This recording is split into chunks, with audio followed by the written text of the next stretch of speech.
நெல்லையில் நடைபெற்ற நள்ளிரவு பூஜை. தீப்பந்த வெளிச்சத்தில் தாமிரபரணி நதிக்கரையில் இருந்து 3 அடி உயர பூக்கரகம் எடுத்து வந்த வழிபாடு நடத்திய பொதுமக்கள். நெல்லை சந்திப்பு மேல வீரராகபுரம் பகுதியில் அமைந்துள்ள பிரசித்தி பெற்ற ஸ்ரீ கண்ணம்மன் ஸ்ரீ புது அம்மன் திருக்கோவிலில் கோடை விழா கடந்த 8ஆம் தேதி திருவிளக்கு பூஜையுடன் துவங்கியது. 3 நாட்கள் நடைபெறும் இந்த திருவிழாவின் சிகர நிகழ்ச்சியாக காலையில் அம்மனுக்கு சிறப்பு யாகம் நடத்தப்பட்டது.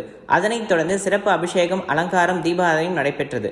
பின்னர் நள்ளிரவில் தாமிரபரணி நதியிலிருந்து பூரண கும்பம் எடுத்து வரும் நிகழ்ச்சி நடைபெற்றது. இதற்காக மண் கலயத்தில் பல்வேறு வகையான வாசனை திரவியங்கள் நிரப்பப்பட்டு 3 அடி உயரத்தில் பூக்களால் அலங்கரிக்கப்பட்ட பூங்கரகம் உருவாக்கப்பட்டதை தொடர்ந்து பல்வேறு வேத மந்திரங்கள் முழங்க மகா தீபாராதனையும் செய்யப்பட்டு மேளதாளங்கள் முழங்க தீப்பந்த வெளிச்சத்தில் பூங்கரகம் எடுத்து கோவிலுக்கு வரும் நிகழ்வு நடைபெற்றது. இதில் ஆயிரக்கணக்கான பக்தர்கள் கலந்து கொண்டு வழிபாடு நடத்தினர். இதனைத் தொடர்ந்து இரவு கோடை விழாவும் மிக விமர்சையாக நடைபெற்றது.